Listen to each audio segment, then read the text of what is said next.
Oh, hello, everybody. Oh, there he is. I was like, I'm by myself today again. I'm just slow on the reaction time Oh, of man, are we? adding us. Just saying. You are I'm breaking up again. I am? You're already frozen. What? At least on my end, you're frozen. Oh, there you are. Okay, there we go. I say it must be you because I can see everything clearly on Okay. my end. We are not having any technical difficulties today, people. Knock on wood. Pray. Knock on wood. Pray. I do know what the issue was on the last episode is because my battery was dead and I only had it plugged into like the docking station and it was just like Oh, barely keeping it alive. And that's what the issue you were was. making it work way too hard. Way too hard.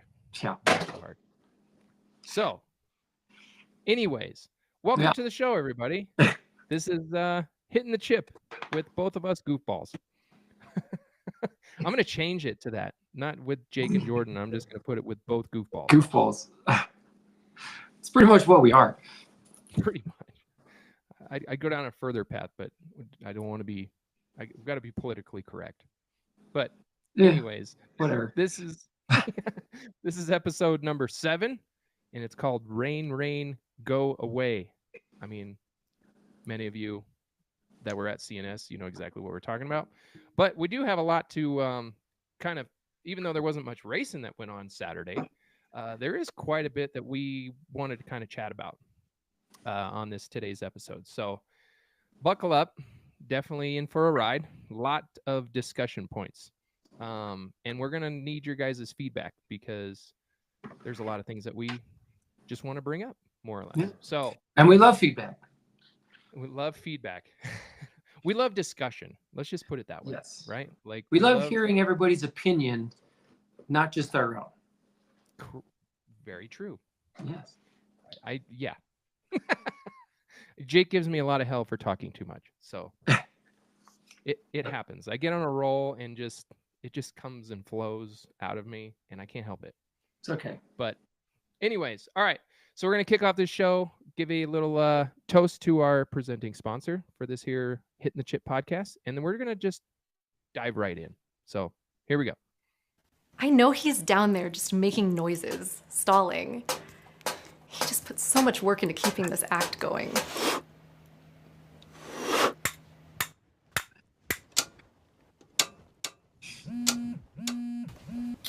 Hey.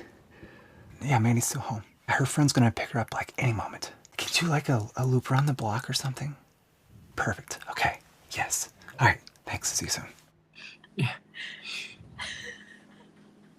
You know, another thing about this commercial that I just love is he's blowing on the breaker, kind of like those old Nintendo video games, like it's gonna work better, even though he's got that guy coming to check it out anyway. The struggle is real. I mean, you remember what it was like back when the early Nintendo days. I still got the Nintendo. I got all the Nintendos. You know, our kids will never know what that was like to have to sit there and and it wouldn't go down fully, and you're like in there trying to press it down to get it to go and turn on. Oh, that's the worst. Yeah. The original Nintendo. Oh yeah. Right. Or when Duck Hunt, right? Like, and you're trying to shoot it and it wouldn't do it correctly. And you're literally on a screen and it still didn't do it. Yeah. Yeah, you're just like up on it, right? Physically. It still wouldn't work. Fuck you. All right. Anyways, we're going to jump right into this. We're going to get into the recap from this last weekend. It was the ARCA series, the Colorado 150 at CNS. So you had the ARCA cars in town. You had the Grand American Modifieds and the late models. And then the trains were supposed to go off for the completion of the night. Started early in the week. I mean, rain was in the forecast. It was supposed to be a double-headed show, right? Like Saturday and Sunday, because we talked about in the last episode. It got to around Thursday, and it just did not look like it was going to be clearing out at all. So they ended up making the decision. They had put out the schedule an early version of the schedule, and then come to find out they did a revisit to that, and then updated it based upon what they thought the rain was going to do. You know, they're in close proximity and close contact with forecasters, and we all listen to the news and have our iPhones and everything else. And it changed even on the day of the race on Saturday, right? Like we were both looking at it. We're like, man, what is this going to do? And it's unpredictable. Yeah. Unpredictable. I guess we didn't do a good enough job to do the rain, go away dance. No. Must have skipped skipped a step or two. I'm just not coordinated enough to make it look good to where it would actually work. I lost all my rhythm. Yeah. I don't have any more flexibility as the older I get. So, to do it properly. But anyways. So they changed the schedule to where initially everything was gonna kick off around 2:00 practice. The gates opened up earlier. And then we were going to have our dashes, and then they were going to do qualifying for the ARCA series and their practice, simultaneously, or back to back, I should say. And then come the main events, they were going to kick it off with the late models, then the modifieds, and then they were going to do the 150. Rain came, they switched it, tried to front load it to get the ARCA series cars going earlier in the night, which I totally agree with. Like, that's it's a premier NASCAR division. You do everything you possibly can to try to get it in and, get the people that were there. I mean, their money's worth, more or less. The stands definitely weren't as packed as what I was expecting. I thought there was going to be some more people there for sure, but completely understand why it wasn't a capacity crowd, correct? Right.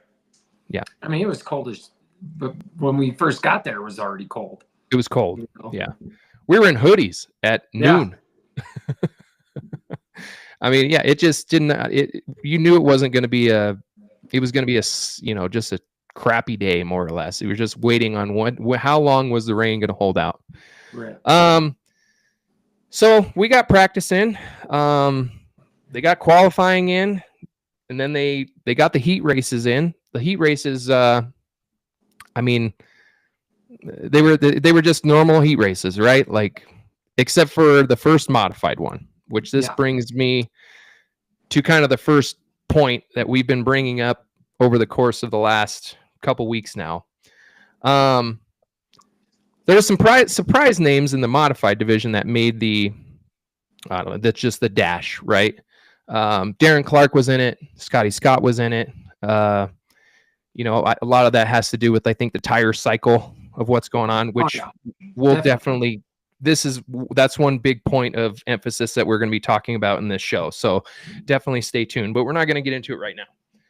But some key names in that dash, and Scotty Scott was fighting for the lead, coming off of coming into 2, got loose, spun out, was stopped right on the bottom of the racetrack.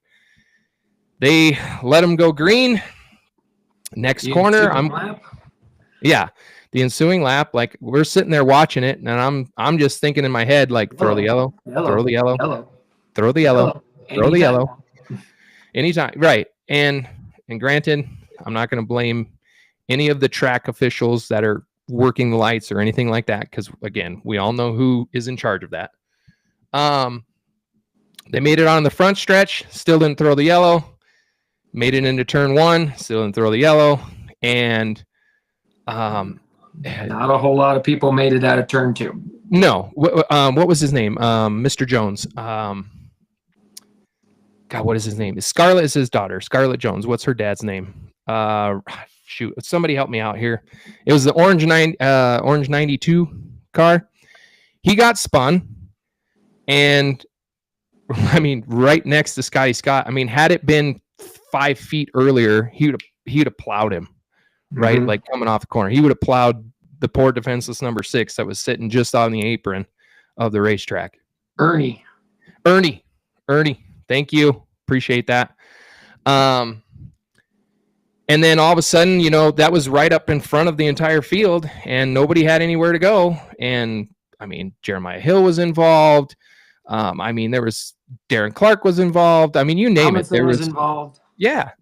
There was 3 additional cars that got, I mean, they were tore up. I mean, a couple guys screwed up some spindles and everything else, I right? heard Jeremiah Hill might have been his new rear end that he just put in. Oh, Jesus. Yeah. That's Like literally bought it before the season and like specially made it. It's not like a special rear end, but it was like special made where it was supposed to help him a little bit better this year, and it's might be bent. I'm taking that as information you got right from the horse's mouth. A mouth, yeah. I wouldn't say the horse's mouth, but it's not a bad mouth either. So I heard information from somebody. Got it. It might be bent.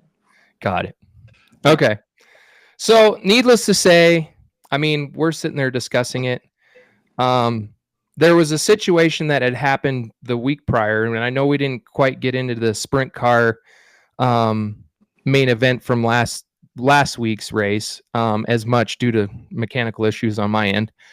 But same situation happened the week before. There was a sprint car down in between 3 and 4 that was on the apron of the track, and Adam Hilton got loose and about plowed that car because same thing. They didn't throw the yellow. Like, he was off the racing surface. I get it, but close enough to the racetrack where it's like, that's a really iffy spot to be stuck at. And especially in a sprint car, right? Like they can't just fire up and keep going. Yeah. Stuck. Exactly. You're stuck. And he almost plowed him. And then you have a situation, same thing this week, 6 cars stuck on the bottom of the apron. And you know, there's people yelling in the stands, like, get going. It's hard. Like, Well, it's not easy to just fire it up and just hit the throttle and go. I mean, it could be flooded. Sometimes it's flooded. Sometimes, you know, it's just, you're stuck in gear. You're trying to get it out of gear. Yeah. Like, you know, there's multiple things that might take an extra minute you're doing 16-second laps.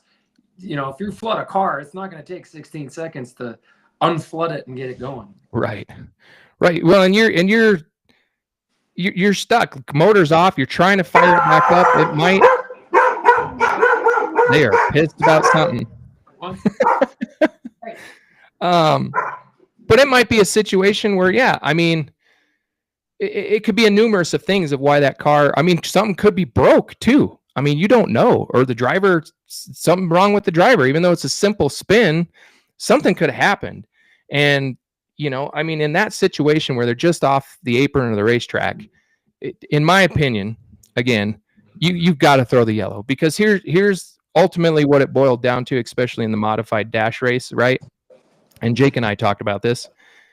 What could have been a caution, Scotty fires it up, catches up to the back of the field. They make 1 lap. We're green again. A whole minute lost, really.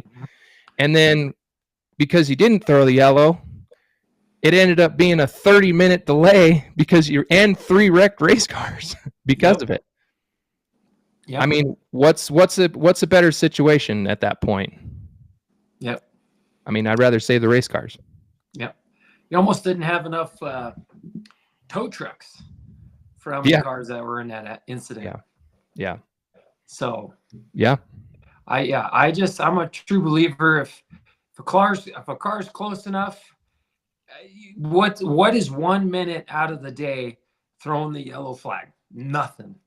I get we want to be on time. We want to keep things rolling.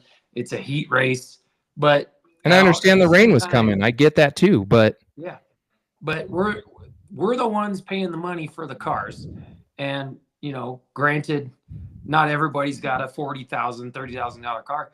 But still, in the end of it, a modified, you're putting 20 grand in a modified. I don't care who you are. You can buy a modified for $9 grand. You're going to put money into it over time, and it's going to be 20 grand. And it's your hard-earned money. That's what right? Like, it doesn't matter what division you are. It's your hard-earned money that's gone into it. Yeah. Or legend car, you know, if they're super stock, you know, doesn't matter. You're putting a lot of money into it, and we're the ones eating the cost because somebody didn't want to just throw a yellow flag.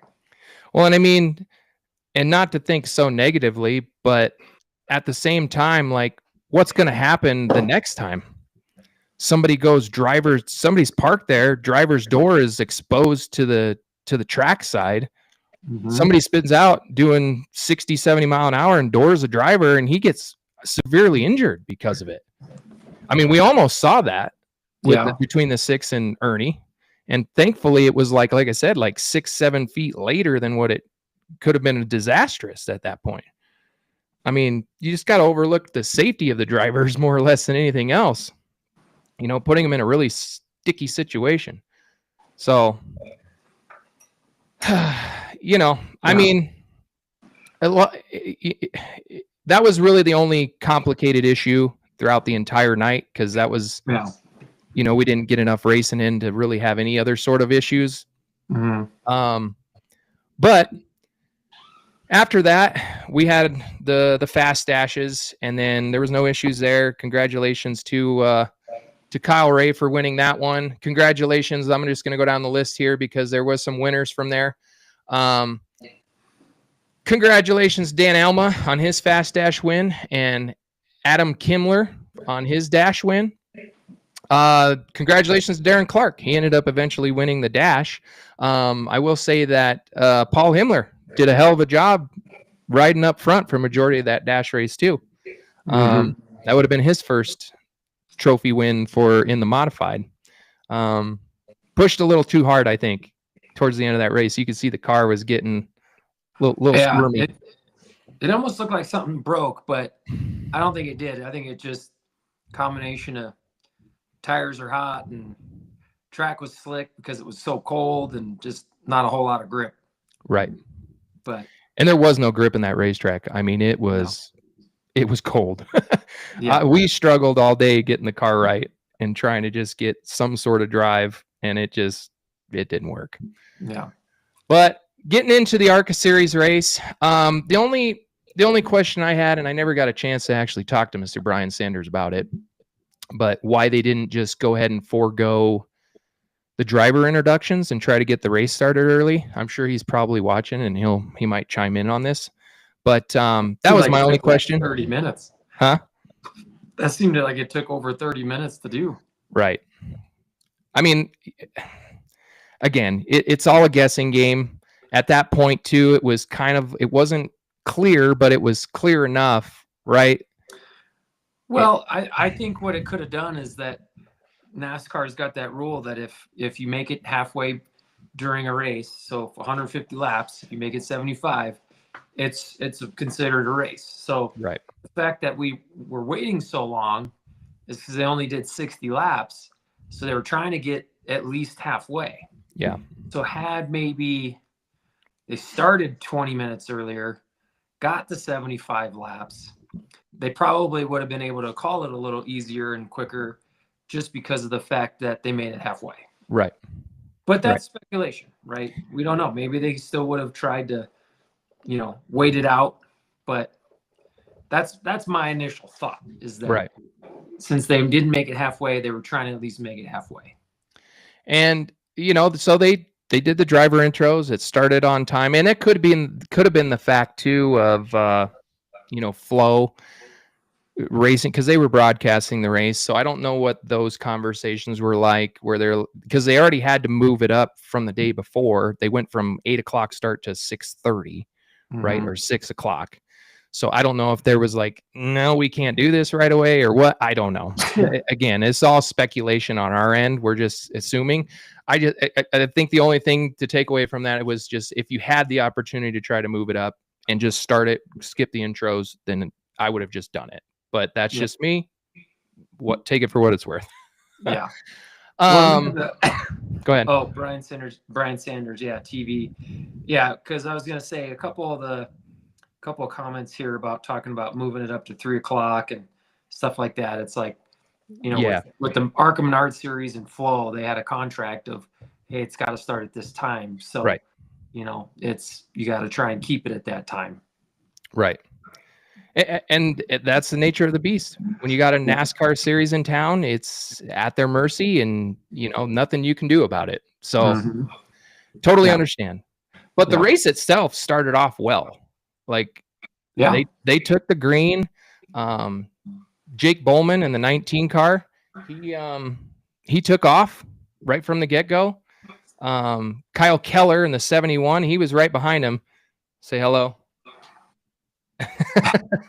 I always take over her office during podcast night, so yeah. I love the smiley face Trumps on her shirt.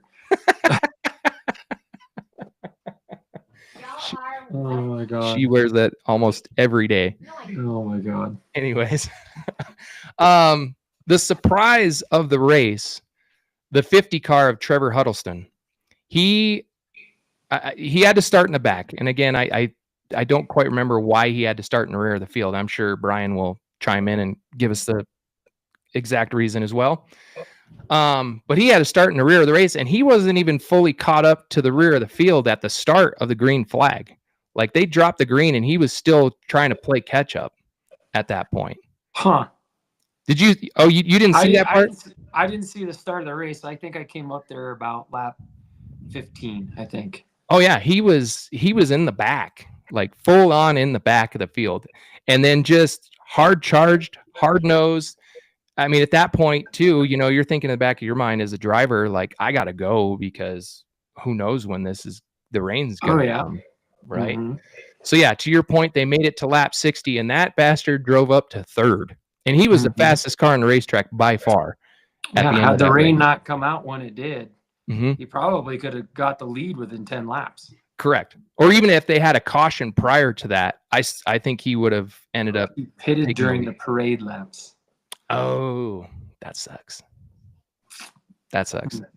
Must have had something happen where they had to go make a change or tire change. Adjustment, whatever. But then you got to start at the rear of the field, and when you do that, you got to go to the back. Right. So yeah, unfortunately the rains came out. It destroyed the night. It was a good race. We had some local faces in that race as well. Eric Reed, who many of you might not know regularly, but he is the driver of the number 66 modified, the black and blue one. He's from Salt Lake City. He's going to be making probably the whole schedule this year, he said. Correct. And he's a damn good driver. I mean, he's super nice guy. I mean, got to talk to him quite a few times. Super nice guy. So if you haven't gotten a chance to meet that driver, please go over, introduce yourself, say thank you for coming all the way from Salt Lake City out to Colorado every single weekend to make the show. Exactly. That's amazing. I mean, we have quite a few people that come out from different states. I mean, I know Steve Rodenbauer the last couple of years, he's drove out. You know, we got people from Wyoming. There's people from all over. Show them some love. I mean, it's hard to make those kind of commitments and travel all that way. But yeah, Eric Reed was in the 23 car. Holly Clark made her debut in the ARCA Series West in the 72 Subway sponsored car, and Mariah Boudreau in the 77. They did okay. All of them. They did okay early. I think as the laps wore on, they fighting the car one way or another. I know Mariah had posted out on Facebook or social media or something that she was fighting tight condition on that car like most of the day, and it just wouldn't turn. So, and if it don't turn, you're going to be shit out of luck, especially at that level. Yeah. So, but Eric Reed ended up finishing 9th. Him and Holly had a pretty good battle. My only criticism of her is getting more aggressive. She had a couple opportunities where she could have got his car upset and snuck up underneath him. Give him a little nose. Give him a little nose. Give him a little love. Like, hey, I'm right here. Okay, this is the second lap. I'm right here. Okay. Right. Third lap. Okay, you're getting out of my way. Because she was faster than him and just couldn't get a run through center and off to get up underneath him and go. Right. But she had him on entry by far. But entering through the center, and then you could just tell it was like I think she could have had the drive off had maybe she not been waiting for him to get going off the corner. But either way, it it was made for some good race watching. Yeah, I mean, that was a good battle. And then as the race wore on, the 19 and the 71 that were up front, they were closer and closer with each other. So they put on, you could tell it was going to start to build if the race had gone on to the full extent of what it was supposed to. So, but we were cheated of that. Unfortunately, the rains came out and it just never stopped. Like it was heavy at points and then it would lighten up, but it never stopped fully. Yeah. We kind of packed things up, threw everything in the trailer, locked everything down because we figured at that point, we were looking at the time and it was like, 7:30. It's a lost cause. Might as well be the first ones to be loaded and not have to pull the car in the rain. Yeah. And we were such a delay. I mean, it even got worse. We're like, shit, let's just pack all this up. Well, there's no way we're racing. And even if they did, right, like we were thinking it was going to be 10, 11, and then it got later, and you're like, shit, it's going to be midnight. And then it's like the track's going to be so green. It's going to be so just shitty to drive on and cold. There's just I honestly am glad that we didn't race because I think between the late models and the modifieds, not that we don't have good drivers, I just think with the track conditions and the tires being cold, it would have been a bad racing, and I think you would have had some torn up cars. Yeah, I agree. Mm-hmm. I agree. The conditions would not have been conducive for racing. Yeah, and I guess that ultimately, that's another criticism that I might have is we all knew that we weren't going to be racing. They should have just announced it right there, like, hey, we're going to do everything we can to get the ARCA race in. You local drivers, pack up your stuff. If you want to stay, stay. If you don't, we'll see you next race. Right. Because we knew we weren't gonna race, but we waited and waited and waited and waited and waited just to see, because you never know. But by the time I think it was like 8 o'clock, 8:30, we were like, we're done. Something like that.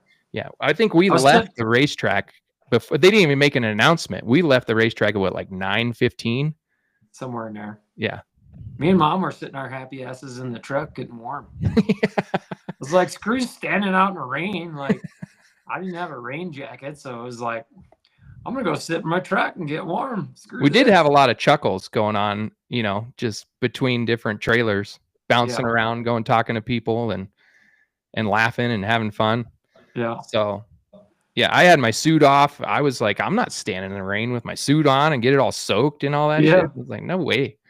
So, but by the time I got home, because we left, like I said, and we got home, I got home about 10:30 after I dropped off Mike, and I turned on Flow Racing and sat my happy ass in bed. Not even 2 minutes after I sat down, it was like, and unfortunately, we got to make this announcement, but your declared winner is Jake Ballman. And so I did get a little bit of tidbit of information, because I know there was some questions that fans had of like, why didn't they reschedule to Sunday or later on? And Sunday was worse. Well, yeah, Sunday was, it was nice early in the day. Like when I first woke up, I don't know what it was like up north, but I know down here in the south side of town, we did have sun out for a little while and it was cooler temperature still, but yeah, probably around like 1 o'clock, then it got shitty. Yeah. But in the rules, from what I understand and what it was explained to me, is that, you have to make it to halfway to make it a complete race. But there was another rule that says for unforeseen circumstances, you can call a race. And that was the rule that they ended up falling back on. And I guess they had a meeting with the owners and everything, and they all agreed, because the resources it takes to be able to stick around in town and try to get a race in like they do in the upper series on a Sunday or a Monday for that. I mean, you're talking hundreds of thousands of dollars in resources, like the ambulance, for instance. I mean, it's somewhere around like $300 an hour to have an ambulance on site.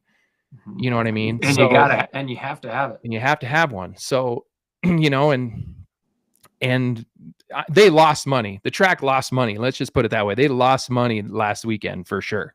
Because there was like hardly anybody in the stands, which is understandable. And then they couldn't finish the show, and, beer garden and everything else shut down early. And, so they lost money on that deal. Well, and then the fact that they're allowing people to, keep your receipts and I haven't even taken mine off yet.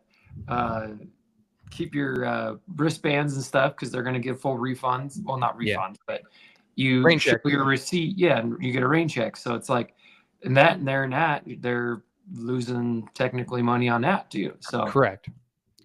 And I'm proud of them for making that announcement. Yeah. I don't know what happened on the grandstand side because I saw all the comments when they had put out a post or well, whatever. they did the same thing. You have to show your, like, if you had an online ticket, you got to show your receipt. If you showed up to the racetrack, you got to show your receipt that prints out like we get at the pits. Right. Pit side is, we get the band and the receipt. You got to show the receipt. But the ticket agent did tell us that when we signed up, make sure you save your wristbands and save your receipts because if it does get rained out, you need those. So we were, at least on the pit side of things, we were informed about what the policy was going to be in case it rained out.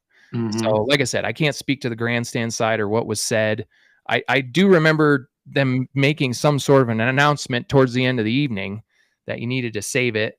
And I know there was people that probably left well before then. So, but then they put out that post saying that they were going to honor it and everything. So, hats off to them for, even though that the official race was called for the ARCA series, you know what I mean? But they're still going to honor everybody's tickets and give everybody a chance to go back and check out some races. So yeah, happy about that. That's for sure. Yeah, that's good. It shows good ownership, good, that they're looking out for the fans, because honestly, the fans are the ones that bring the money. So you want them to keep coming back, and you don't want them pissed off at you, because you didn't want to, honor a rain check. So, good on them. And, hopefully people save their receipts, because if you didn't, sorry. Yeah. I mean, it sucks. I mean, I get it. You're out, however much, right? Like if you had a family of 4, you're out $100. Mm-hmm. So it's unfortunate. And it sucks. Yeah. That the rain happens. I mean, it's a month of May in Colorado, we got tornadoes and heavy thunderstorms and days on end of just downpours. So, I mean, look over the course of the last 5 years that we've been doing this, numerous times we got called out because of rain. I mean, it is what it is. 2 years ago, we lost 3 races. I think actually almost every division lost at least 2 races because of rain. Yeah. I think that was 2023. Yeah. Then when we had that, it was like the whole month of May was nothing but rain. Remember? Mm-hmm. Yeah. And all the lakes filled back up, and that was a heavy, heavy rain month. Yeah. But just the whole year. Well, probably up to about July. Yeah, even in June. Yeah, you're right. Even in June, we had some heavy, heavy rain. Yep. Well, I mean, it sucks. But nothing we could do about Mother Nature, that's for sure. I mean, it's the one unpredictable thing that we can't control. I'm just glad that they made an announcement ahead of time for Sunday's races that, hey, we're not even going to try it. It's looking shitty. Don't even try to, come up, that way it saves people from doing all the work, getting their cars ready, getting them on trailers, getting there, and then boom, it rains out anyway. And I know another day of trying to, I guess save your ticket and, we'll give you a rain check. Right. So like, we're just gonna call it now. Cut the losses and call it good. I mean, as much as it sucks having Sunday canceled, I mean, I was probably one of the very few that was like, oh, thank God, because I didn't have bandos ready to go. Like, it was going to be a couple long ass nights in the shop. That when we unloaded cars and did all that, cleaned the shop, and then you guys all that was perfect nap weather, man. I just open all the windows and shut the door, make sure the dogs don't go outside and shit. Dude, I had a honey-do list. My honey-do list was lay in bed and sleep. Yeah, no, not me. Mine was like, oh, good, you have a day off? Here's your list of shit to do. I told mine, I was like, you're gonna enjoy, because she needed some rest too. So it was like, you need to sleep too. So just perfect nap weather. We have Monday. We're both off Monday. Let's do our to-dos on Monday. It's great. It's great. Mm-hmm. All right. So looking ahead to this upcoming week, So if you're going back out and you were there last weekend, save your tickets, go reimburse them this weekend. May 31st, you got the Pro Trucks, Pure Stocks, the Drift Competition, and the Demo Cross. It's the Sunbelt Rentals Summer Scramble. It's an interesting lineup. That's a very interesting lineup. Pro Trucks and Super Stocks as your main, well, your two main divisions, and then you got Drift Comp and Demo Cross. So the Drift Comp, yeah, I think they're gonna have like a full-on race, or however, you know what I mean. They did that. Remember last year they did that. Kind of like it was like a race, right? Well, they, I mean, kind of, yeah. It was like they had like a it was competition. like but it was like the halftime show, but it was long. It was a longer halftime show, Yeah. to show kind of like what the competition is like with the drift cars, Right. to try and get them to come out. That I think it was the next day they were actually doing like a full race competition. So I think Correct. that's what they were trying to show off was that. But I think this year they just changed it to where some of them they're just going to add it to the nights we race, and then there's some weekends where they actually fully race on Sundays too. Yeah. So well, it'll be interesting. I'll be interested to see what what they do. I'll definitely be watching on Saturday. We're one of the it'll be few interesting races. what the schedule is going to look like. 'Cause Right. There's only 2 actual divisions racing. You're gonna have a lot of time on your hands of open space to be racing. I do I do have to pull this up real quick. I so don't understand the drift cars. I don't know how they're scored. I don't know how it works. Zero visibility into what it's like. Some of the videos I've watched, it's how long they can keep the car sideways. It's not all really technically about the smoke that they put off. It's how long that they keep the car sideways.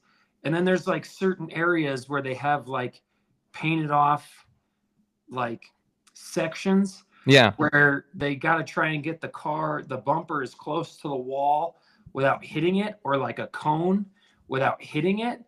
And the closer you can get it without hitting it, the more points you get.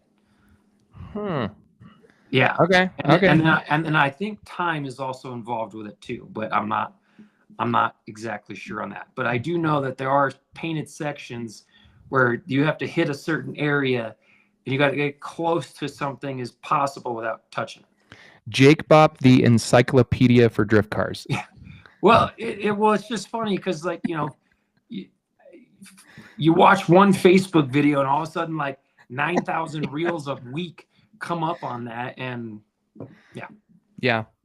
I do like, I got to pull up Ray's comment. Get Ethan Hunter on here and to explain it. I will gladly have somebody with some knowledge.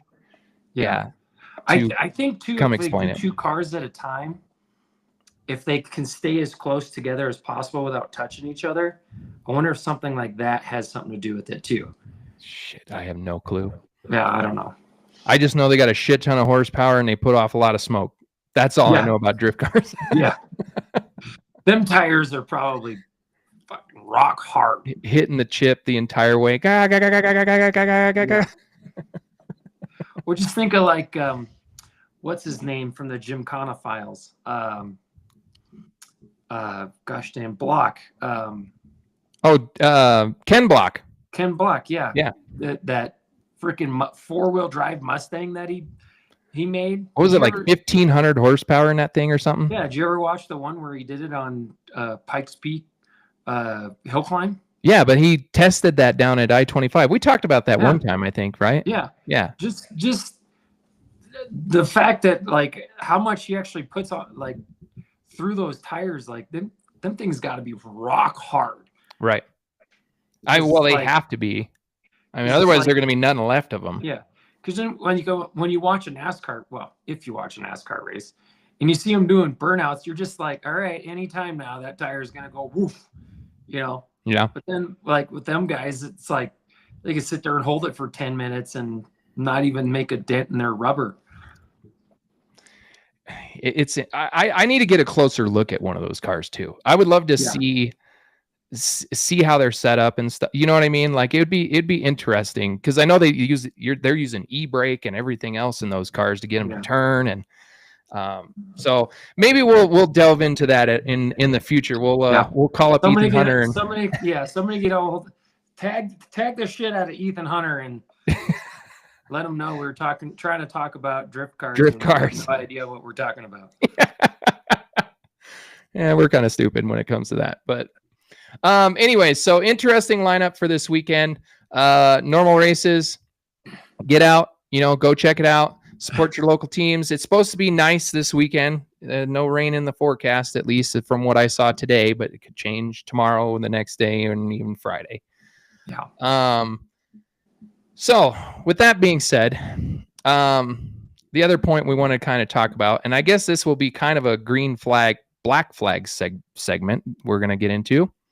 I wanted to bring, because now that we're a few weeks into the season, we're starting to see the effects of the new tire rule that was implemented at CNS this year. So we'll just give the recap of the rule. So give me one moment. I'm gonna look up the rule again, just so we're completely clear on what it exactly says. So, tire management. The first scheduled night of your division will be the first night of your per night cycle. You will put new tires on for your first scheduled night of competition and run them consecutively for 2 to 5 nights of competition, depending on division. Then you will start the cycle over in alignment with the completed CNS scheduled nights. Very complicated way of saying that. Not starting on the first night of race cycle. If any competitor chooses to compete when they are out of cycle with the scheduled cycle, they will compete under these penalty rules. They will start at the back of the slow dash, and CNS officials will attach 35 pounds of weight on a competitor's car in location of CNS officials' placement. Okay. So my first thing about that whole thing, they didn't follow rule number 1. Well, that, and what's the incentive to go out and qualify? Because if you're going to be in the slow dash anyway, and say you set quick time miraculously with 40 extra pounds on your car, say you go set quick time, well, you're going to be in a slow dash anyway. So what's my incentive to go out and qualify? And put more heat cycles in the tires. Exactly. True. That's a very good point. I'm going to sit my car. Why put 2 extra laps on my brand new tires? Very true. That is very true. So that's a very good point. But we're going to use the modifieds as an example, and I'm not going to pick on any one of them because I did talk to a lot of the drivers about this specific rule, and more or less it's just for talking point purposes because I just don't quite understand how you're going to make this work. Okay, so the modifieds, give you guys a recap. We have to run 3 consecutive races, completed nights, however you say it, on 1 set of tires. So last race, let's go back to the first race, okay? There were quite a few people that didn't compete in the first night of racing, so they came out this weekend. Then you had a couple of people that showed up but had something happen to their cars and never actually started the race. Correct. Yes. So Cody Milan, his motor blew up. So he practiced, but he never got on cycle, never qualified, nothing. Car. Correct. The 90 car had a radiator issue. He never started the night either. So they're on brand new tires. So they came and they made him put 35 pounds on the car. And what ended up being the location was on the right front of the car. Okay. So they went over to the tech shed. The 4 car of Lynn Hardy, he came all the way out from Salt Lake. They added 35 pounds to his car. And you so on and so forth, right? So anybody that wasn't technically on cycle had to put 35 pounds on the car. So here, and I'm not accusing anybody of doing this. I have no idea if anybody did this or not, but this is what I would have done had I had to put 35 pounds on the car. I would have rolled the car right over to the scales, put it on the scales, and then been like, Okay, we're light on right side, or we're light on left side. Let's adjust some weight in the car. Adjust the weight in the car. Go back, put it away. Go out and qualify. Set it up right there at the racetrack. Now, granted, that's not the most efficient way of doing it, but when you're in a pinch, right?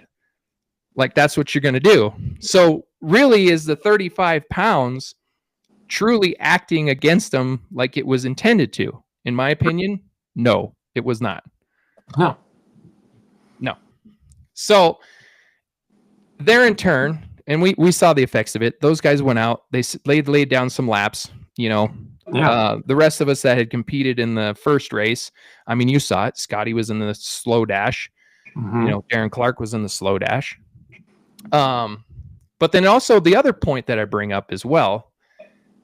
Well, let's just finish with the tires, and I'll bring up the other point about tire equalness. Okay. So from my understanding, and this was relayed to me because I asked the question, I said, how does somebody get back onto the tire cycle?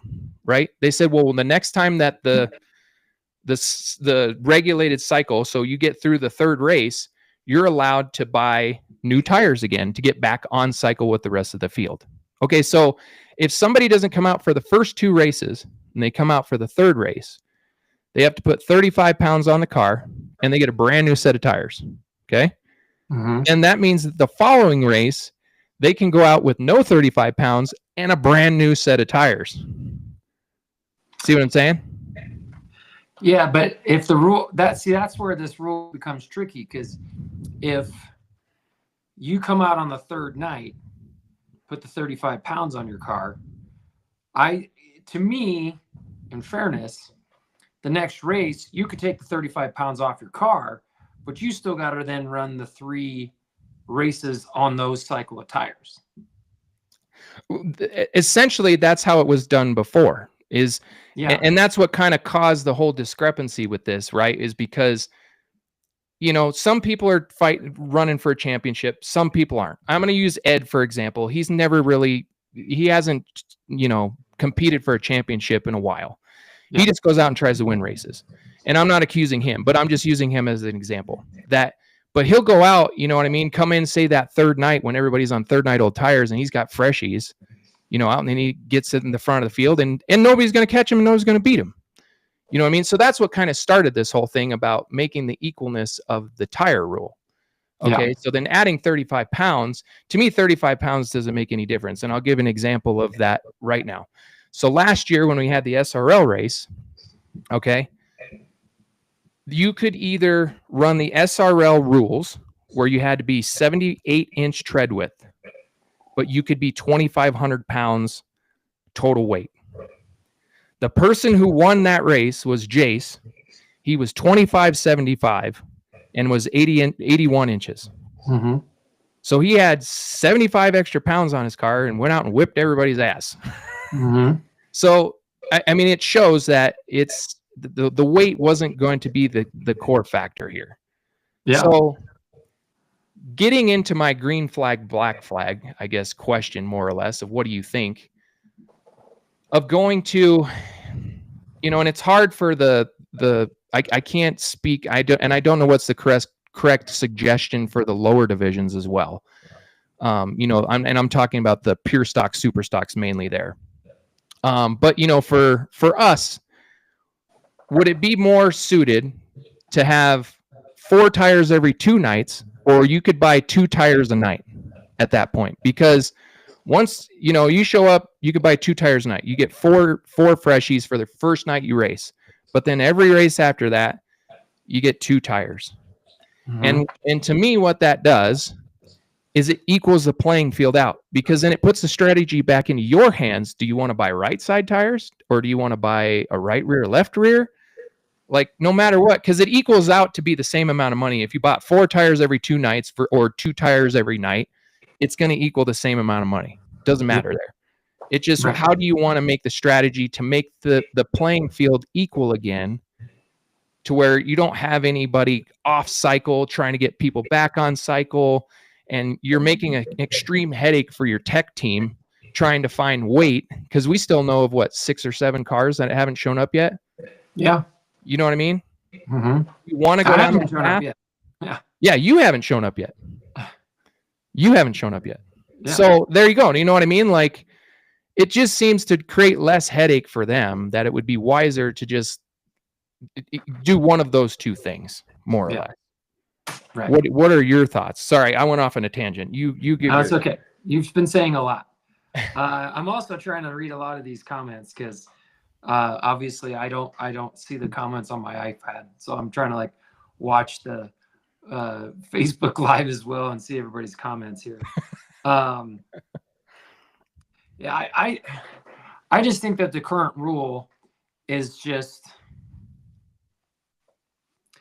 I get they were trying to help out, but it's after 2 races already. It's already showing that it's not going to work. Like Correct. it's actually going to be more of a headache, and it's going to deter people coming to the racetrack just because, well, I got to add weight to my car and I got to start in the back and all this and that. Like, what's the incentive to even come out? Like, I'll just stay and home. to be fair, rule number 1 wasn't even put into effect Saturday's race, because the guys who qualified ended up in the fast dash and they left them there. Yeah. I think 4 tires every 2 nights. The super late models, the pro trucks, the late models are already on that rule, I do believe. So if you late model guys, pure pro truck guys, I think super late models, they can get new tires every night. Every night.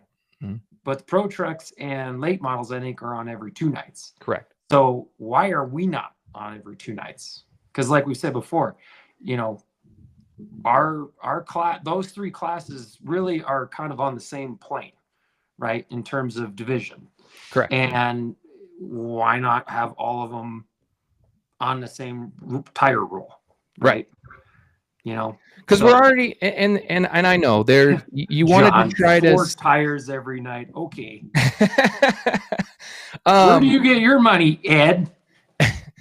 Well, you definitely don't. You need to have a tire rule. I'm 100% for a tire rule. I think it needs to be instituted. You don't want to go back when Dad and Ed and all them first started. You could buy 4 tires every night. Yeah, and it gets expensive as shit, right? Like that's a big bill. But the other part of it is, you know, there's so many people that have spent so much money on these cars, right? I mean, you look through the field, right? From the top to the bottom, there's only probably 2 or 3 cars that I can think of off the top of my head that were less than $25,000 to start. Yeah. Like there's so many people, you know, you look at Scotty Scott's car. He built a brand new race car, brand new body, brand new everything. I mean, that car, I mean, I can't speak for him, but that's probably a $60,000 car. You know what I'm saying? Like it's not, I don't think the money is the issue, to be honest. I really don't. I think guys would be glad to buy tires every couple of nights. You're going to have those guys and this came straight from Jared Wall. He's like, I want to run, but I don't have the money for tires. So I'll gladly run for 5 nights on my tires. Yeah. Just because I don't have the money to buy them. Okay. That's their prerogative. If they just want to come out and have fun and drive a modified and just be out there, okay, that's fine. And you don't want to buy new tires, I think it's kind of dumb going 4 or 5 nights on 970s. Especially those. I mean, if you don't want to buy new tires, or maybe you buy scuffs that are only 60 laps old or something. True. They can do that too. But they don't want to buy brand new tires. That's up to them. But why should the majority? And this goes for any class. Yeah. Right. Not just the modifieds. Why should you have 25 cars out there, regardless of the class? 20 cars say we want to run 4 tires every 2 nights. Why should those guys be downgraded on a tire rule? Because the 5 guys that may not have the budget for it don't want to do that because they don't have the money for it. Okay, then that's up to you. That's what you want to do. Yeah. Then, but these 20 other guys that want to put on a good show and have tires every 2 nights, we're going to do that. Well, it still kind of goes back to that thing we've talked a lot about. Rewarding the people that do come every single week. Yeah. that show up to every single race and not putting them at such a disadvantage to where, yeah, like you go out there on that third night and you're like, if I'm gonna make the top 10, I'm gonna be happy. You know what I'm saying? Yeah. Like you just don't, you want it to be fair, and it seems like it's just in a direction right now where it's not an equal playing field. Like even just adding the 35 pounds is not making it equal. Well, so here's a good, and maybe I hope my math's out on this. Ray Duncan says nowadays you're only running 9 races a year. Okay, yeah, exactly. So if you're running a set of tires every 3 nights, that's 3 sets of tires. Yeah. So if you go to 4 tires every 2 races, really you're only buying 1 extra set of tires that year. Instead of 3 sets, you're buying 4 sets. What, 630 extra bucks. The track, which I love, I don't know if they've done it this year so far. They give you the VIP passes. So you save those up. By the end of the year, you can get your whole crew in for nothing. All that money that you saved from that goes toward your next extra set of tires. Boom. There's your set of tires right there, right? So to me, it's 1 extra set a year. What's the big deal? 7. I'm sorry, I'm counting. I think we only have 7 races left.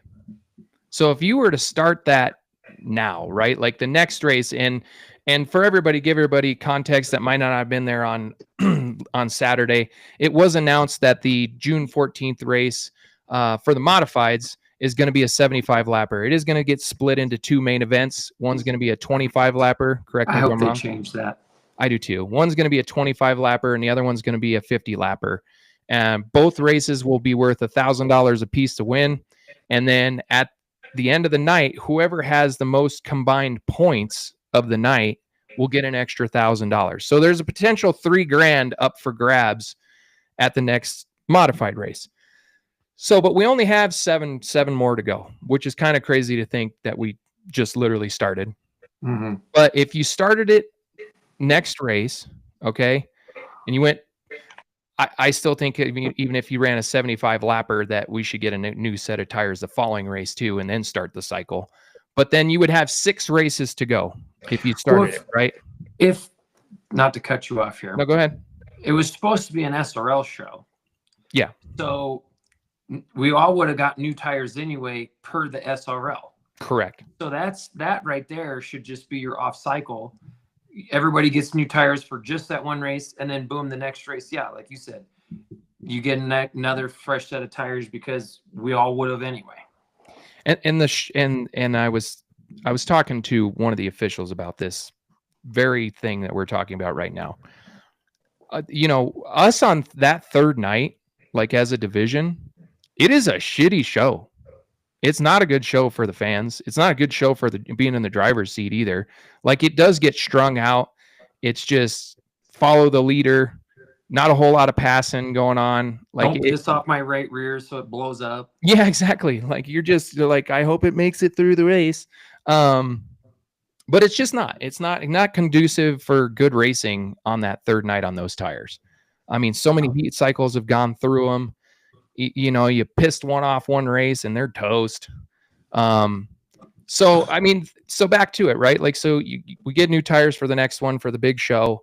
The following week, we can start a brand new set and then start that 4 tires every 2 nights. And then by the end of the season, we've had 3 sets of tires total after that. That's it. I mean, 12, $1,800, something like that, $2,000 at the most. Yeah. I'm pretty positive that everybody would be on board with that. Just saying. Yeah. But I think so. I think even the super stock, pure stock guys would be on board with that.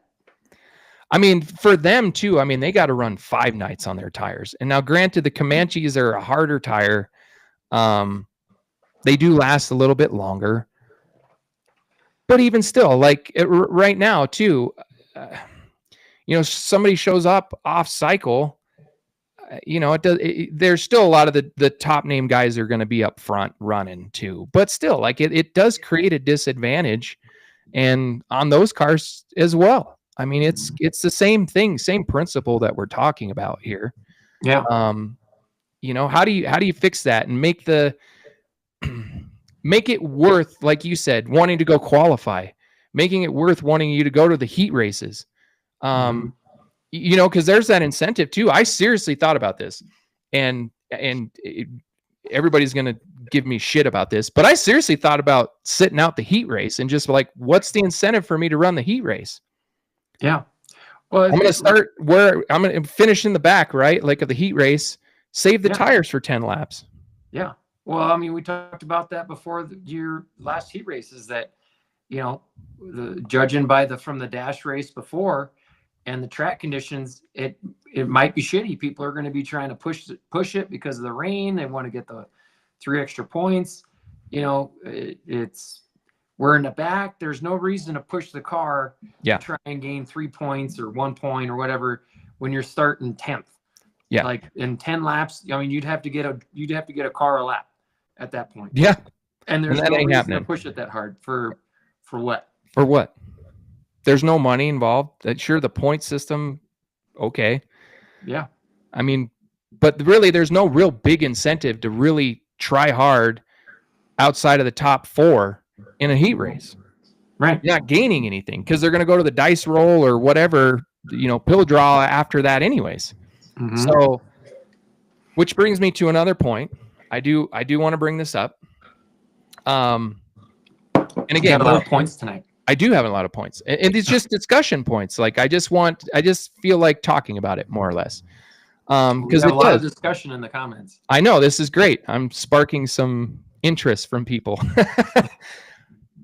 You know, you look back to the first race, the 51, right? And I don't mean to pick on him, but it's just a point that I want to bring up. The 51, he didn't start the heat race that night, but he started what would essentially been the last row of the fast dash. That's where he started in the main event, right? So, but the people that were in the dash, they ran their dash, so they have 10 laps more they went through a heat cycle and have 10 laps more on their cars, right?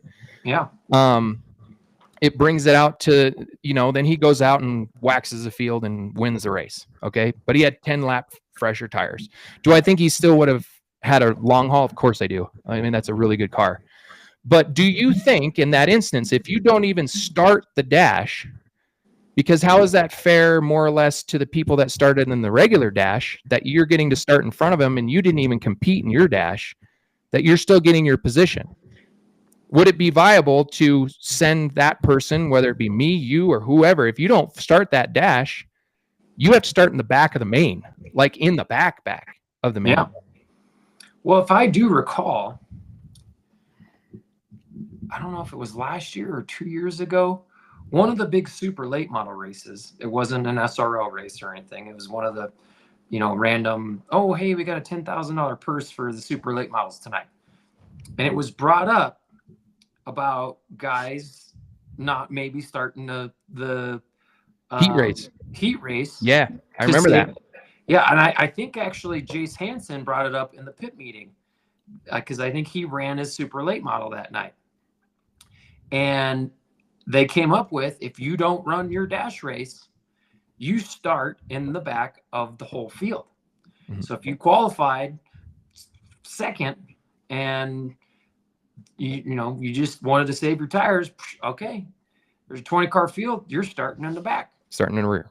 So I think, and no offense to Cade and them, but for anybody, any class, if you don't start, well, yeah, regardless if you made a change or something happened, you're fixing it, you should start in the back.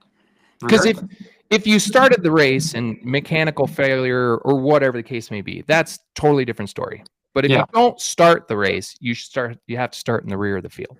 Yeah. Right? Okay. I think so. Okay. So I want to talk about this real quick. Oh boy. We talked about this earlier today. Well, at least Dad and I know you and I had this discussion anyway. Mr. John Seeley, let's talk about soaking tires. let's talk about soaking tires. Oh, There is shit. one way to get rid of the fact of possibly soaking tires. Put baby powder in the tires, and everybody that buys brand new tires has to bring them to Widdar's pit area, has to mount them, and they have to put the baby powder right in the tires right then and there, so that way the baby powder went in, and then you check them after the race. Take 2 of the tires off, pop them off the bead. If it's chunky in there, obviously you know they're soaking.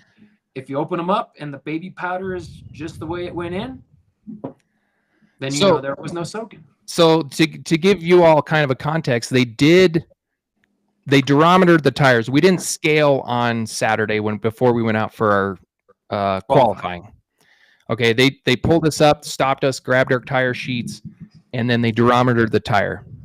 Okay, so little bit of tidbit of information of how you actually check the tire, and I'm sure some people know this, but maybe some people don't. The only effective way to check a tire if it durometers correctly is to heat the tire. So when we were at Owasso Speedway, I was in the B main, mind you. Okay, I was in the B main, won the B main, had to go back into tech. They told you, take a tire off, doesn't matter. Just pull the right front tire off, okay? They bled it, checked to make sure there's baby power, put the air back in the tire, and then they take a torch and they heat it up to 250 degrees, and then they durometer it. If it is not within 5 points of what it's supposed to be, you're DQ'd. That is the only effective way to check a tire if it's been soaked or not. Yeah. That is the only way. So if there's any sort of speculation, if they think of anybody doing that, like I understand they were checking it, right? But that's not the most effective way to check a tire if it's actually been soaked or not. Because there is a lot of shit out there that is only effective when the tire gets hot itself. Or you know what you could do is well, I don't know, best way you would do this, kind of like how last year, I think 2 of the classes did this, and I know we did it. They marked their tires, and we had to all go back through tech, and they checked to see if we had lockers. Yeah, they all did that. There was only one person. Yeah. So somehow, if maybe you can do that for after heat races, everybody's going to do the same thing. We're going to go back through tech, boom, boom, durometer real quick because they're already hot, right? I know not 250 degrees hot, but at least if they're not wanting to try and take tire off, heat it up to 250 degrees to check it, at least that's a simple, quick way of checking it is, okay, tires are still hot as you're coming off the track. Boom, everybody's going through tech. I mean, you can easily do that. They got enough crew over there to where, true, you know, I'll just say this point real quick, and then you go ahead and answer what you think. So after the main event's over, we all go rolling up into tech, you know. Okay, so they have 3 officials standing over there. One official goes around and says, pull your right front, pull your left rear, pull your right rear, pull your left front, whatever. Go right over and heat it up and durometer it right there, right? That's the quickest and easiest way. Okay, if it's good, then boom, take it over, bleed it out real quick, have Troy or whoever pop it off the wheel. It's got baby powder in it. It'll take 10 minutes, and you need one guy to do that, really. Yeah. And then the rest of them, you know, checking shocks or checking fuel or whatever the hell else you want to check for the night. It doesn't matter at that point, but you can make that a part of the routine of ensuring that the tires are not an issue whatsoever. Just yeah. And as we already know, because we've heard it 100,000 times before, is Jim doesn't want to see protests. Okay. Well, right. I don't want to protest the tire and have it sent off and all this and that. This is a quick, easy way to not have a protest, for one, and B, to have a tire checked. Right. Well, and that's for anything, really. I mean, just I give them props. You know, when we rolled through tech after the first race, they were checking spoilers. They checked my spoiler. They checked it even prior to that. And, you know, there was no discrepancies. But at the same time, like, they checked it again. And we're good, you know, but like go through and check more than one thing, in my opinion. Like don't just pick one thing. Check 3 or 4. It takes, you can have that all done. You got a team of, like I said, 3 or 4 people now over in the tech shed. You're going to do this, you're going to do that, you're going to do this, you're going to do that, and go check them all. Yeah. I think sometimes, like last year especially, they got a little overwhelmed with the fact that like some of the classes that run before like the modifieds or late models or something, and there's discrepancies or somebody's want to protest or something like that, and their cars are still sitting in tech and they got to move them out and move somebody in the tech shed or whatever. And then it's like, well, shit, modifieds are done or late models are done or super late models are done. We now need to, well, shit, let's just check fuel. Fuck it. Yeah, you're right. I'm sorry. Like if you're a little overwhelmed and all that stuff, I get it. It sucks. But at the same time, checking fuel is nothing. Like I get it. You could probably put an additive in there and it might give you a horsepower. But does it really matter in our cars? Huh? Yeah, that's what I'm saying. Does it matter in our car? It doesn't matter in our cars. When you have an open motor rule and all this and that, it don't matter. The fuel is going to give you a couple extra horsepower that we don't need. Yeah, we don't. I would rather be seeing something teched, and this goes for like the late models and stuff like that too. Like Pro Treks, you know, to their specified rule of suspension and shock rule and tire rule and all that stuff. Like those are the things that are actually going to make the biggest difference in a race than an additive in the fuel for an extra couple horsepower you don't need. Right. I agree. I agree. Especially if you're the modified. You should never check fuel. You could run whatever the fuck you want. Like I know that you got to run Sunoco. Sunoco sponsors us, all that stuff. But it doesn't matter. Yeah. Yeah, here's a good one. When you can run alcohol, it doesn't matter. Yes. Yeah. So, it's just a few things that I wanted to bring up. Like we got a little bit long-winded there. I like Ben Hendrick's comment here. What do you say? Let everybody soak tires, and then it won't even matter anyway. You know what? That's true. They do it in go-karts. On the dirt oval go-karts now. They got tired of regulating, and they're just like soak the shit out of them. Who gives? You're gonna do it anyway. You, instead of having all this headache, just do whatever you want. I think they actually specified. The only thing they did was you have to buy a certain brand. Like that's it. Like you can't buy like all this other crap. It's got to be like a certain brand or something like that. But other than that, they're just like, fuck it, just do it. Just do it. Yeah. I'm not advocating for everybody to go out and soak because that's a whole. I mean, we soaked our tires in dirt oval day, dirt go-kart days. It was that's a shitty process to have to go through. It's because after every time we put the carts on the track, as soon as we came off, we had to clean the shit out of them. Yep. And then re-put the chemicals on the tire and let it soak for a while. Yep. And then after the races, like 2 or 3 days later, you got to get them home and take a freaking grinder to them and grind off all that shit and then re-soak them again. Oh my God, I got tired. Open up the pores in the tire and all that shit. I got so tired of that. That routine sucked. Yeah. It sucked. I do not want to go back to doing that. Yeah. And then you got to saran wrap them. Yeah. And then tired of that. It's not a fun process. Yeah. But I saw this question a couple of times. Do you think you will run more races? No. Which, it's funny. Looking at that one Facebook post or Facebook page of like the old late 80s, early 90s. Yeah, Mr. Mark and Scott Bremkamp's dad on the CNS Facebook. There was he had posted one of a schedule from like 1991 or something like that. And the modifieds ran 26 nights.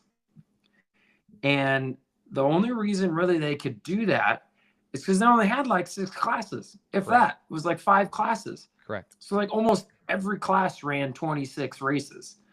Well, you can't have that when you have 13. 13 classes. Yeah. So would we love to run more races? Hell yeah. But is that ever going to happen again? Yeah. No. And that's a great point, because we all spend, again, like, how much money on our race cars. I mean, look at the super lates, for God's sakes, $100,000 cars, and they're only running 8-9 races a year in them.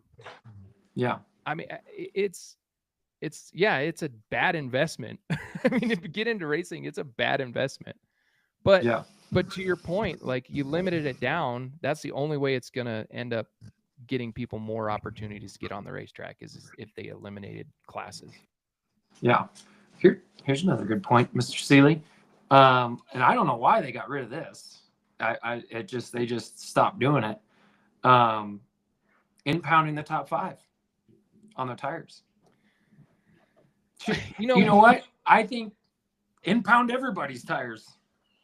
Yeah, I don't impound care them if all. there's 25 modifieds, 30 super stocks, Yeah. 60 pure stocks, 12, 14 super late models. Build an extra big ass tent, tire shed, and impound everybody's tires. Yeah. I mean, that's a great point, because that wasn't that long ago. That was what, 2021. That was the last 2022 year was the last, actually. I think the last year they did it. they did that. Yeah, It wasn't 2023.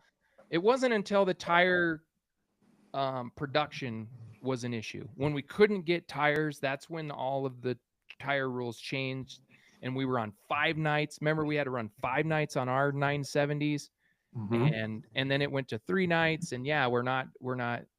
Well, to your point, back then too, when you first raced, the top 5 got impounded. We could go buy brand new tires every single night. Every night. Every single night, we could go buy brand new tires if we wanted to. Yep. Holy shit, would that be freaking awesome? Yep. It would be awesome. But see, I'm kind of glad that they got rid of that rule, because I know, and this current person is watching, guys were, I think they did it top 3 during COVID. Guys were like, oh shit, it's going to be 3rd night. I'm in 3rd. Where's 4th place? You slow down, let 4th place pass them, so that way the next week they got on the brand new tires. Yeah. And you don't want that. You don't want to play the manipulation game. And that's kind of the whole point of why I brought it up. And I'm not accusing anybody of playing manipulation, because I know everybody wants to race out there every single week. Like, it wasn't the fault of Frank Denning and Cody Milan that something happened to their car. Yeah. It was an unfortunate circumstance, or the fact that somebody just couldn't make it. They got a job, or they just weren't ready to go, or what. There's plenty of reasons why people don't come out. Right. But in order to make it just the fairest you can possible, I just think that it just needs to change.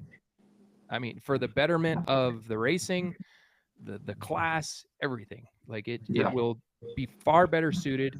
And it takes the regulation away from the racetrack of when you can get tires, and it puts the strategy back into your hands. Yeah.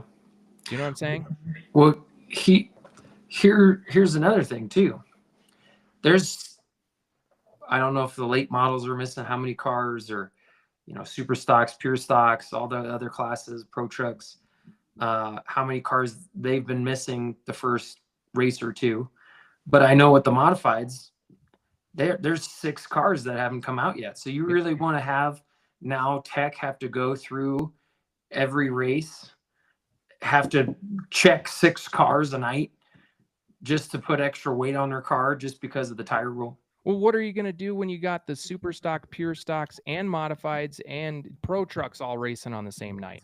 That's what I mean. You know what I mean? You're going to have 700 pounds worth of lead, if not more, to be able to, to be able to regulate that. There's no way. Yeah. What are you going to have, stockpiles of 35 pounds just sitting in the shed? Yeah. There's no way. Right. They're already, just from the other night, they're already like, we need more lead. Well, and that's a bad investment. If I'm a racetrack owner, that's a bad investment. What are we going to do? Because then what are we going to do with all this lead? Yeah. I mean, sure, you could sell it, but you know what I mean? Like, you got to initially buy it. Why would you want to spend thousands of dollars buying lead for no reason? Yeah.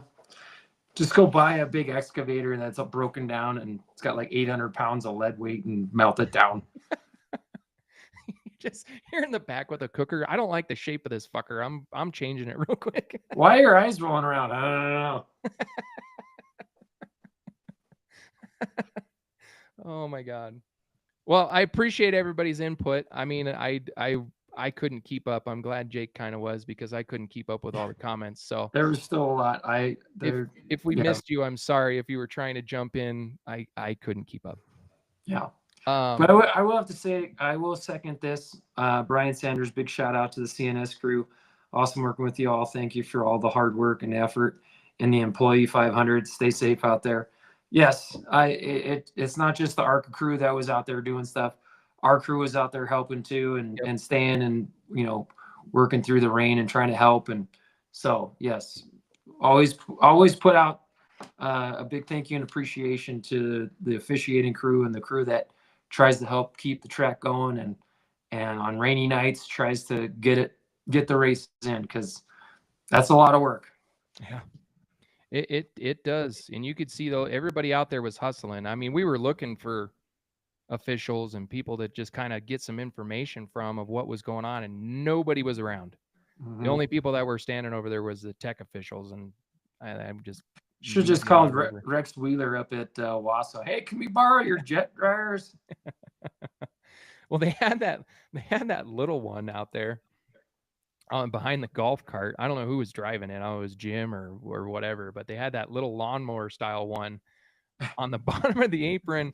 And you can just see him go through the gutter, and all of a sudden, poof, there'd be like water. There'd just be all over the racetrack. And you're like, that was kind of pointless. I mean, you should just be up on the racing surface doing that, not down the gutter, and it just blowing all the, you know, ponds up onto the racing surface. Yeah.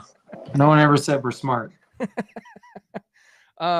Sorry, real quick. I just wanted to point this one out. Some teams can't afford tires every night. I know. And that's why we advocate for a tire rule, because you don't want it to be a money game. You still want to keep an eye out for the people that can't do that every single night. And I agree with that 100%. But I just think that there's ways that we could change it to get it more efficient, to make it a better equal playing field. So, right. I guess, does anybody have any questions for us that they might want to bring up? I mean, we're going to kind of keep this to about an hour and a half here. So about 8 minutes to go in our show. So if you guys have any questions that you might want to ask or bring up now is kind of like a open discussion. We've kind of opened Pandora's box, so to speak, here at the latter half of this show. But I do think that they were just valid points to bring up, just based off of what we've seen in a short stint here over the first 3 weeks of the season, you know. So you have anything else to add to that? No, I mean, we like to advocate for good racing and want to put on good shows for the fans, and also have the best racing that us racers can have, you know, we're all out there battling, you know, we're all out there to win, and, you know, we want to make sure we put on the best show. So, yeah. Well, one thing I wanted to ask you, do you want to give a little update on yourself? Because I know that you've received some very overwhelming support the last few weeks. And I don't know if you want to kind of do a couple shout outs, especially the one that you got on Saturday. Yeah. I just thank you to everybody that's just been messaging me, coming up to me, showing support and love, and just keeping my spirits up. It's definitely helping. A couple of them just from Saturday. Chris Cox, thank you, coming up and talking to me about everything going on, and showing some love toward me. And Mr. Scott Dent, I know he's watching right now. What you said to me on Saturday, that was awesome, very nice. And you know, get emotional at times, but, you know, I love the love of our community of racing, and showing support for the things that I'm doing, and trying to stay healthy, and, you know, put myself in a good situation and not put myself in a bad situation. And just having everybody support me with that is very overwhelming, but very much appreciated. But just to kind of keep everybody updated. I did get on some new medication last Thursday. Seems to be working pretty good so far. You look better. I look better. I feel Yeah. better. Energy's up a lot better. A lot better. Look at my English on that one. Really, for me, I can kind of tell if the medication is going to work after about 4 weeks. So we'll see here in a couple weeks how I feel. But initially, everything right now is feeling pretty good. So hopefully we keep that up. We are hoping to try and get me racing for the next race. I'm not going to say we are or aren't. We're just hoping to try and get us there or get me there. I got a long way to go, though. I lost a lot of strength, lost a lot of muscle, but I'm trying to eat as many calories and carbs as I can every day, try to lift and get my strength back. But, it's going to be a long road, but as long as I can get there and have that support with everybody, I appreciate it and love every minute of it. And, it's going to be a lot of hard work, but that's what we do. And when you love something so much, you work hard to do it. That's right. So yeah, thank you guys again for all the huge overwhelming support. It's been great. Question here. Since we fired off that, hey, does anybody have any questions for us? Here's one. So how do you guys feel about having a spotter's refresher? I don't know if there's like a refresher or a class. I don't know if that would be overly effective. I think one thing that I would highly recommend, and I think it should be instituted, is every spotter wearing a race control device to hear race control. So then that way everybody's on the same page. There's no miscommunications, none of that. And the reason why I say that is because I know that Ray is kind of on the shelf right now and she can't be up in the spotter stand, but you have taken the person that's up there doing it right now is Scott Bremkamp. And Scott is your head safety official. He needs to be down on the racetrack, not up in the spotter stand. So if that's the course of action that needs to be taken, I think that needs to be the step that in order to help alleviate some of the discrepancies that might go on, right? Like you have everybody, all the upper divisions have to have radios anyways. Why not just have them on race control? All the pure stock, super stocks, they're listening directly to race control anyways. So why not just make all the upper divisions do it? And then you don't have to have that person standing there mandatory at all times, right? Mm-hmm. I mean, a lot of other tracks do that. If you have a spotter, they have to listen to race control. If you don't run a spotter, which some tracks, they don't run a spotter, you have to run a race receiver so that way you can hear the track's communication. So I think it would be most beneficial to have everybody. And when the SRL came into town for both the super lates and the modifieds, you had to have it. So they didn't have somebody sitting in the spotter stand. So I think that's a great idea. I still think having somebody in there that way, if it's like, if somebody's not listening or, paying attention or something like that, like having at least one person to like go up and be like, hey, your car, boom, going to the back, or else you're off the track, plus being accountable. Cause like, as we've seen with a couple of the classes that can run spotters, there's been times where car go out there and they have no spotter, so it's like, who knows even if that driver is running a race receiver. So at that point, it's like, how are you going to communicate to get that driver paying attention or their spotter, right? Good point. So, Fair point. But I 100% think they should be running race receivers for spotters too. Fair point. Very fair point. Okay, here's another one.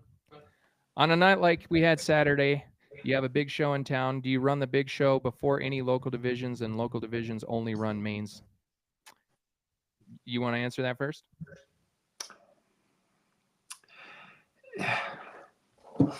I would say yes, in the sense of like, especially if it might rain, just get the main events in, qualify main events. But I think for sure that the flagship race like ARCA, the Cars West Tour, all of that coming into town, I think that they should have priority, to be honest, because I mean they're paying to come there and they're a big show. Get that show going, get that show off, and then the local racers can race. Yeah. Right. Yeah.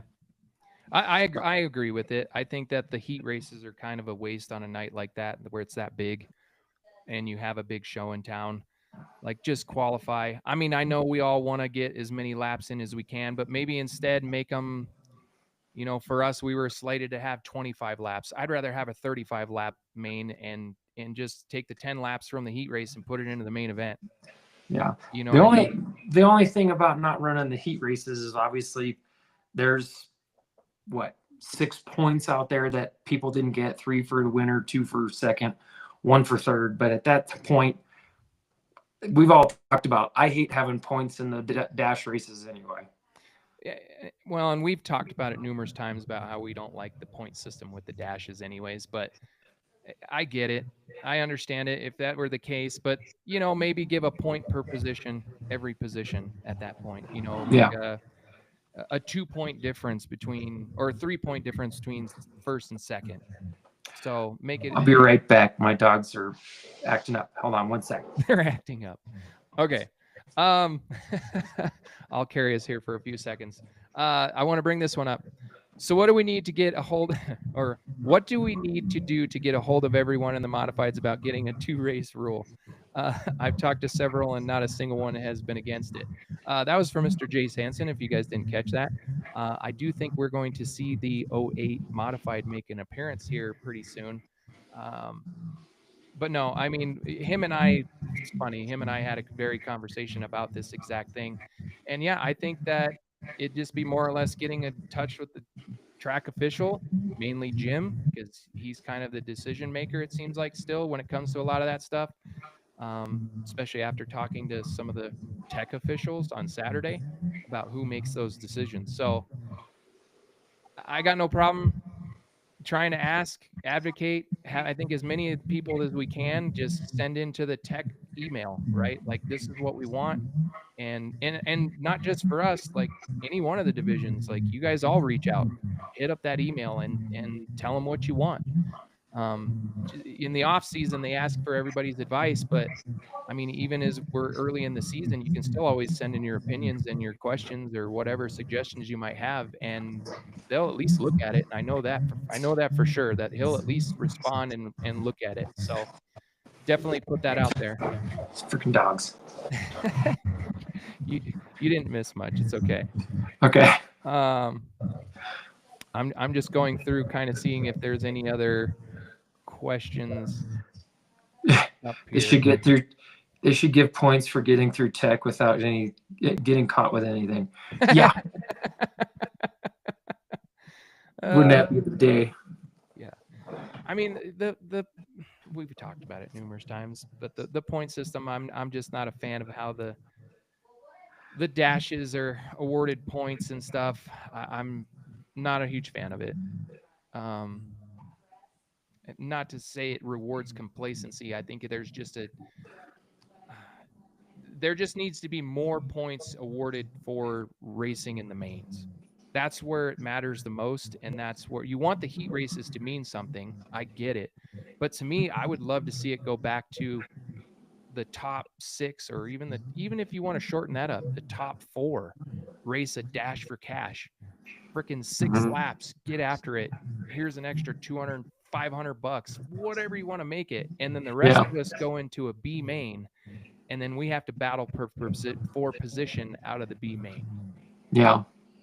That's the way I like the setup that way, but yeah. We all have our opinions on what would be cool, what would be better, and all that. You know, it just comes down to just mine. Yeah, that's just ours and wishful thinking, and maybe something will change, maybe it won't. You know, who knows? But you know, when you go out of town and you see the way they do certain things, then you wish that you could bring it to your track and they implement the same thing, but you know, deal with what we got and just hopefully try to make it better. Oh, did George die again? He's frozen. Uh-oh. We text him. Did you die? But did you die? Oh, he did. Oh, man. He swore he was going to not have no technical difficulties this time. Big liar. I see everybody's comments coming through here. Love it. Love all the interaction. That's what we like to do on the podcast, is have everybody talking, you know, and giving their opinions. And, you know, this is a good way to, you know, just bench or race talk, you know, garage talk, and see what we can do as racers and as a community to make things better. That's what we want, right? So hopefully, yeah. Oh yeah, he's frozen. He's like, I think it froze up. There he is. Sorry. Did you unplug your computer and it die? No. I don't know what that was. Unbelievable. No idea. My bad. Well, now you're echoing. Oh, of course I am. Yeah. We want to just call it a show then? Yeah, we can do that. I mean, we got in a lot of content for tonight, that's for sure. Want to thank everybody that showed up to the racetrack. I know there wasn't a ton of people out there, but everybody that did show support, even though it was rain shortened night.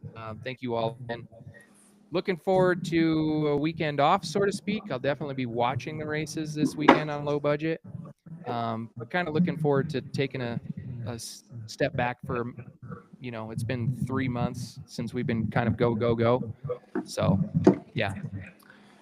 Oh yeah, you're echoing big time now. So I'll make this quick. Yeah. Bummer the races got, you know, canceled. Was one thing we didn't talk about was the fireworks. That was interesting with how much mist was going on, and I don't know if they had some technical difficulties, because it was like fireworks for like 5 minutes, and then it just was like there was like a good minute where nothing was going on. Oh, there's more fireworks, and then another like minute, like, oh, there's a finale. Like, it was kind of funny, but I thought the fireworks show was pretty good.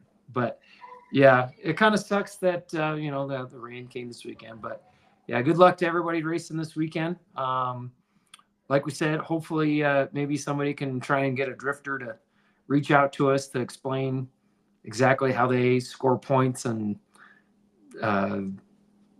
however they get scored. It'd be nice to know, so that we can talk about it when they do run on weekends that we race.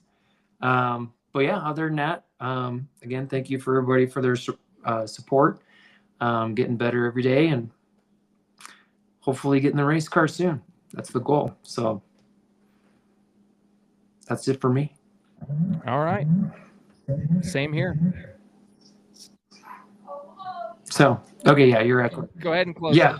So for Jake and Jordan, this is Hitting the Chip. And again, everybody have a good week, and we will talk to you next Thursday or next Tuesday at 6:30. Make sure you like, share, subscribe to everything that we do. Make sure you try and get people to come on each and every week, so that way we can have some good content to talk about and get more people involved. So with that, thank you, everybody. Have a good night.